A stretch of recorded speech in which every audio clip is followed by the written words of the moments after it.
Assalamualaikum warahmatullahi wabarakatuh. Semangat pagi. Apa kabarnya hari ini adik-adik? Mudah-mudahan kita selalu dalam keadaan sehat walafiat ya. Perkenalkan, nama Ibu Reniwati Wijaya, guru IPA dari SMP Negeri 2 Hauglis Kabupaten Indramayu. Pada kesempatan ini kita akan belajar tentang materi bunyi. Tujuan pembelajaran pada materi kali ini adalah 1. Dapat menjelaskan pengertian bunyi. 2. Mengetahui syarat terdengarnya bunyi. Yang ketiga, mengetahui karakteristik bunyi. Yang keempat, pemanfaatan gelombang bunyi atau aplikasinya dalam teknologi. Bagaimana bunyi dapat dihasilkan? Saat suara kita bergetar, suara kita akan terdengar. Demikian juga dengan senar gitar yang digetarkan akan menghasilkan bunyi yang harmonis. Untuk mempelajari tentang bunyi, mari kita simak video berikut ini. Pengertian bunyi. Bunyi adalah suara yang dihasilkan oleh benda yang bergetar. Syarat terdengarnya bunyi: 1. Ada benda yang bergetar atau sumber bunyi. Yang kedua, ada medium yang merambatkan bunyi, yaitu berupa zat padat atau zat cair atau gas. Yang ketiga, ada penerima yang berada dalam jangkauan sumber bunyi. Medium perambatan bunyi. Perambatan bunyi pada zat padat akan lebih cepat daripada pada zat cair atau pada gas. Karakteristik bunyi.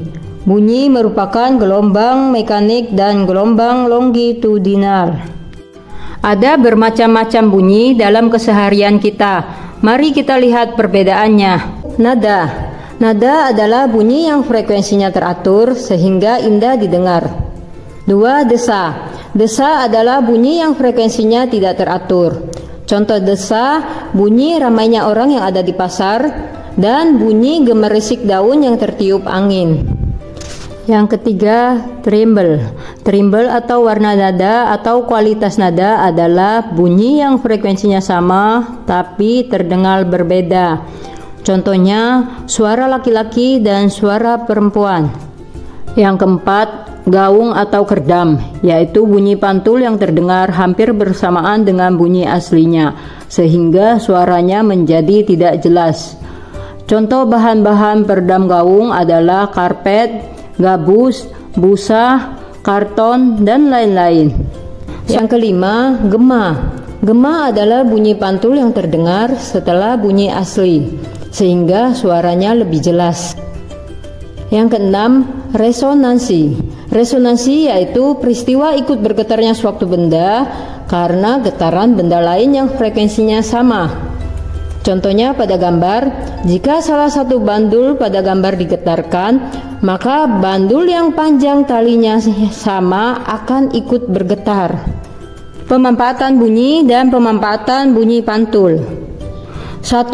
Ultrasonografi. USG dapat digunakan untuk melihat struktur internal di dalam tubuh seperti tendon, otot, sendi, pembuluh darah, bayi yang di dalam kandungan, dan berbagai jenis penyakit seperti kanker.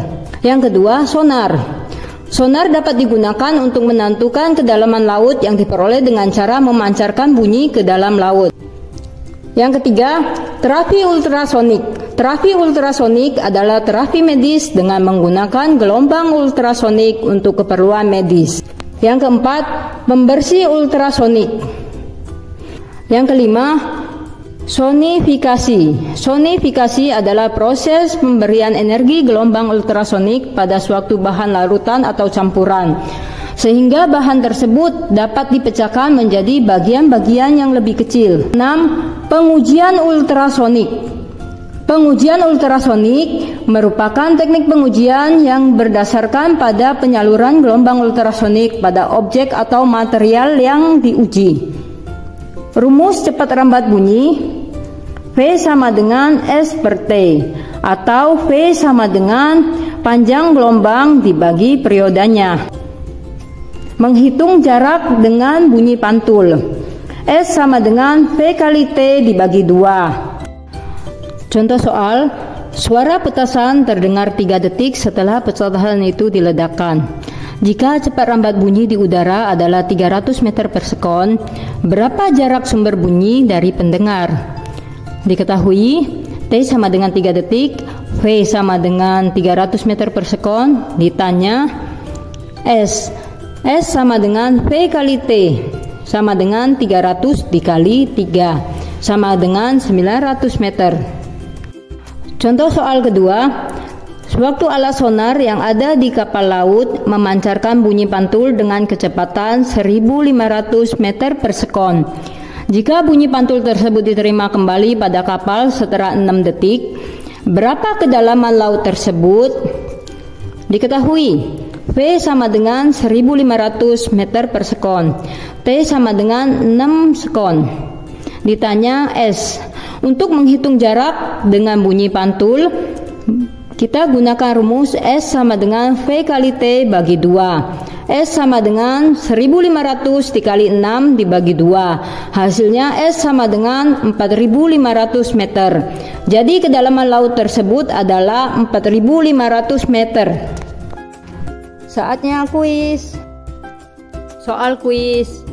Adik-adik silakan scan kode QR di samping untuk mengerjakan latihan soal. Pastikan adik-adik mengerjakan dan mengumpulkan kepada guru adik-adik untuk mendapatkan nilai.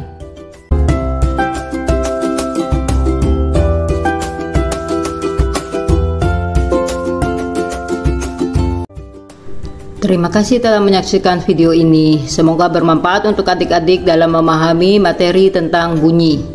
Wabillahi taufiq wa hidayah. Wassalamualaikum warahmatullahi wabarakatuh.